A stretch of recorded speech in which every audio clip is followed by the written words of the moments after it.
حضرت عمر بن الخطاب رضی اللہ تعالیٰ عنہ سے روایت ہے کہ رسول اللہ صلی اللہ علیہ وآلہ وسلم نے فرمایا کہ جب حضرت آدم علیہ السلام سے خطا سرزد ہو گئی تو انہوں نے التجا کی کہ اے میرے رب مجھے محمد صلی اللہ علیہ وآلہ وسلم کے صدقہ سے بخش دے۔ اللہ تعالیٰ نے ارشاد فرمایا تم نے محمد صلی اللہ علیہ وآلہ وسلم کو کس طرح جانا؟ عرض کیا جب تو نے مجھے اپنے دست قدرت سے بنایا اور میرے جسم میں جان ڈالی، میں نے سر اٹھایا تو دیکھا کہ عرش اعلیٰ کے ستونوں پر لا الہ الا اللہ محمد الرسول اللہ صلی اللہ علیہ وآلہ وسلم لکھا ہوا تھا، تو میں نے جان لیا کہ جس ذات اقدس کا نام نامی تیرے اسم گرامی کے ساتھ مکتوب ہے،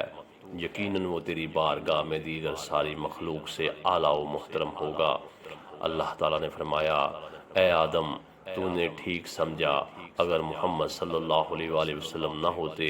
تو میں نہ تم کو پیدا کرتا نہ کائنات کو۔ حاکم، بیہقی، طبرانی، ابو نعیم اور ابن عساکر روایت نقل کرتے ہیں کہ تمام کائنات اور عالم اجساد صدقہ ہیں وجود محمد صلی اللہ علیہ وآلہ وسلم کا۔ حضرت آدم علیہ السلام کی شیش علیہ السلام کو وصیت کے ضمن میں حضرت کعب احبار رضی اللہ تعالیٰ عنہ روایت کرتے ہیں کہ اللہ تعالیٰ نے حضرت آدم علیہ السلام کو انبیاء و مرسلین کی گنتی کے برابر لاٹھیاں عطا فرمائی۔ یہ تعین نہیں کیا جا سکتا کہ وہ لاٹھیاں کتنی اور کیسی تھیں۔ اس کے بعد حضرت آدم علیہ السلام اپنے بیٹے حضرت شیش علیہ السلام کے پاس تشریف لائے اور فرمایا اے میرے بیٹے، میرے بعد تم میرے قائم مقام ہو تو اس منصب و خلافت کو امارت التقوی اور عروت القوہ کے ساتھ، اور جب تم اللہ تبارک و تعالیٰ کا ذکر کرو تو اس کے ساتھ محمد رسول اللہ صلی اللہ علیہ وآلہ وسلم کا نام بھی لینا اور ذکر کرنا، کیونکہ میں نے عرش الہی کے ستونوں پر آپ صلی اللہ علیہ وآلہ وسلم کا نام نامی اس وقت لکھا دیکھا جبکہ میں روح اور مٹی کے درمیان میں تھا۔ اس کے بعد مجھے آسمانوں پر پھرایا گیا تو میں نے آسمان میں ہر جگہ اور ہر مقام پر محمد صلی اللہ علیہ وآلہ وسلم لکھا دیکھا۔ پھر میرے رب نے مجھے جنت میں ٹھہرایا تو میں نے جنت میں ہر محل اور ہر دریچہ پر اسم محمد صلی اللہ علیہ وآلہ وسلم تحریر دیکھا، اور میں نے نام محمد صلی اللہ علیہ وآلہ وسلم کو حور العین کی پیشانیوں پر اور جنت کے بر درختان سبز پر اور درخت طوبہ کے ہر پتا پر اور سدرۃ المنتہا کے ہر ورق پر اور پردوں کے ہر گوشے پر اور فرشتوں کے آنکھوں کے درمیان لکھا ہوا، تو تم اس اسم گرامی کا کثرت سے ذکر کرنا کیونکہ فرشتے اس کا ورد کرتے ہیں۔ حضرت انس رضی اللہ تعالیٰ عنہ سے روایت ہے کہ نبی کریم صلی اللہ علیہ وآلہ وسلم نے فرمایا شب معراج جب میں لامکاں کی سیر کو گیا تو میں نے عرش الہی کے ستونوں پر یہ الفاظ لکھے دیکھے کہ اللہ کے سوا کوئی معبود نہیں اور محمد صلی اللہ علیہ وآلہ وسلم اللہ کے رسول ہیں، بے شک ان کی سربلندی کے ساتھ تائید کی گئی۔ حضرت ابو ہریرہ رضی اللہ تعالیٰ عنہ سے روایت ہے کہ رسول اللہ صلی اللہ علیہ وآلہ وسلم نے فرمایا معراج کی شب مجھے آسمانوں پر لے جایا گیا تو ہر آسمان پر میں نے یہ الفاظ لکھے ہوئے دیکھے کہ محمد اللہ کے رسول اور حضرت ابو بکر صدیق رضی اللہ تعالیٰ عنہ میرے خلیفہ ہیں۔ ابن عمر رضی اللہ تعالیٰ عنہ فرماتے ہیں کہ رسول اللہ صلی اللہ علیہ وآلہ وسلم نے فرمایا جب مجھے معراج شریف کی شب آسمان پر لے جایا گیا تو میں نے ہر آسمان پر اپنا نام محمد رسول اللہ لکھا ہوا دیکھا۔ ابن عباس رضی اللہ تعالیٰ عنہ سے روایت ہے کہ حضور نبی کریم صلی اللہ علیہ وآلہ وسلم نے فرمایا اللہ تعالیٰ نے حضرت عیسیٰ علیہ السلام پر وحی فرمائی کہ محمد صلی اللہ علیہ وآلہ وسلم پر ایمان لاؤ اور تمہاری امت میں سے جو کوئی ان سے ملاقات کرے اسے حکم دو کہ ان پر ایمان لائے، کیونکہ اگر محمد صلی اللہ علیہ وآلہ وسلم کی جلوہ گری نہ ہوتی تو نہ آدم ہوتے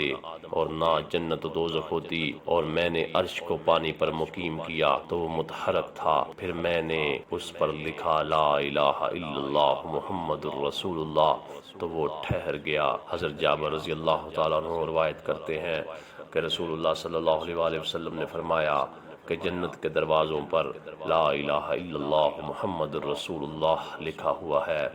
حضرت عبداللہ بن زبیر اور حضرت جابر رضی اللہ تعالیٰ عنہ سے روایت ہے کہ حضرت آدم علیہ السلام کے دونوں شانوں کے درمیان محمد رسول اللہ خاتم النبیین لکھا ہوا تھا۔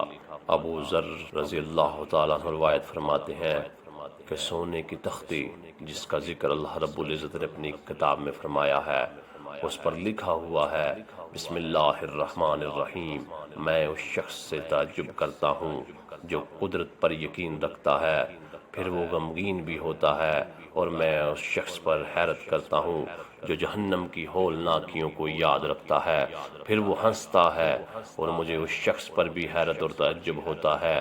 جو موت کو یاد رکھنے کے باوجود پھر اس سے غافل رہے۔ لا الہ الا اللہ محمد الرسول اللہ صلی اللہ علیہ وآلہ وسلم۔ حضرت عبادہ بن صامت رضی اللہ تعالیٰ عنہ سے روایت ہے کہ رسول اللہ صلی اللہ علیہ وآلہ وسلم نے فرمایا کہ حضرت سلیمان بن داؤد علیہ السلام کی انگشتری کے نگینہ کا رنگ آسمانی تھا۔ یہ نگینہ ان کو اللہ تعالیٰ کی طرف سے عطا ہوا تھا۔ انہوں نے یہ نگینہ اپنی انگشتری میں جڑوا لیا تھا۔ اس نگینہ پر لا الہ الا اللہ محمد الرسول اللہ لکھا ہوا تھا۔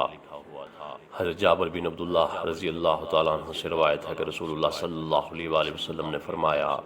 حضرت سلیمان بن داؤد علیہ السلام کی انگوٹھی کے نگینہ میں لا الہ الا اللہ محمد الرسول اللہ صلی اللہ علیہ وآلہ وسلم نقش کیا گیا تھا۔ حضرت ابو الحسن علی بن عبداللہ ہاشمی رحمۃ اللہ علیہ سے روایت ہے کہ میں بلاد ہند گیا تو میں نے ایک گاؤں میں سیاہ رنگ کے پھول کا ایک درخت دیکھا۔ وہ سیاہ پھول ایک بڑے پھول میں کھلتا تھا، نہایت پکیزہ خوشبو، اس کی پنکھڑیوں کا رنگ سیاہ تھا اور ان پتیوں پر سفید حروف میں لا الہ الا اللہ محمد الرسول اللہ و ابوبکر صدیق عمر الفاروق لکھا تھا۔ مجھے شبہ ہوا اور میں نے گمان کیا کہ شاید یہ پھول مصنوعی ہے۔ اس کے بعد میری نظر ایک اور کلی پر پڑی،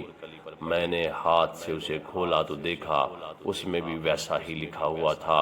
اس بستی میں ایسے پھول بکثرت تھے، حالانکہ اس بستی کے باشندے بت پرست تھے، وہ اللہ تعالیٰ کو جانتے بھی نہیں تھے۔